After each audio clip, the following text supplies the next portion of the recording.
Planting soybeans today with my Farmall M.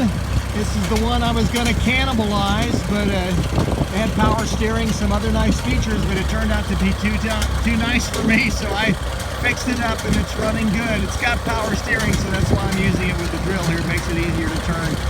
I normally use my Oliver Super 77, but it's tied up in something else today, so I'm going to use this, and so far it's pretty easy to drive. I actually like the trip rope on the drill relative to the seat, so that's a pretty good thing, and the power steering works great. So anyway, enjoying getting the beans out. The ground worked up really well, I think, and went over it, plowed the ground, of course, and went over it with a heavy disc, and mulched it, then put the fertilizer on, and mulched it again. So it's worked up pretty well. This ground typically is a little cloddy, but not too bad right now. Anyway, I'm going to show you a little bit about the drill, and it's a John Deere Brunt drill. It's raises and lowers with a tripping mechanism, and you can see it right here. It has two trips on it so that you can lower one side, not the other, if you get into a short row situation. That's kind of handy. It's got a cedar box, and this is the seed box here, and this is supposed to be the fertilized box, which you can see it's totally empty. I took all that stuff out. You don't really need it and use it.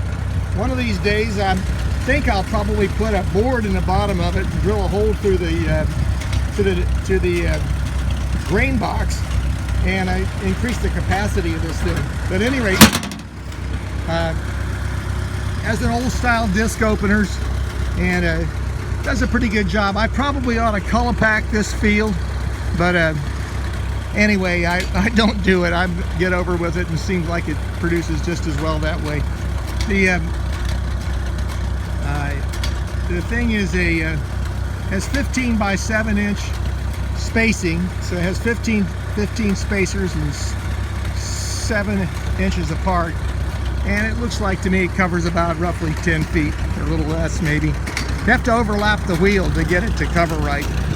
Anyway, it's got a lowering mechanism here. These are the arms that raise and lower each side, and down here is the acres meter, and right now it's just about ready to roll over to I think I've done 1 1/8 acres so far, so it's about ready to roll over to 2 acres. Anyway, I'll get on the tractor now and take you down the road a little bit. Hope you enjoy this video. As I've said before, I pretty much do the same thing every time, but I think you'll enjoy it. If you like old equipment, this is probably from the drill's probably from the 50s. I think they made this drill in various versions, like an FBB, same type of drill, right up and through the 60s. But at any rate, get on this now and take you down the road a little bit. God bless y'all.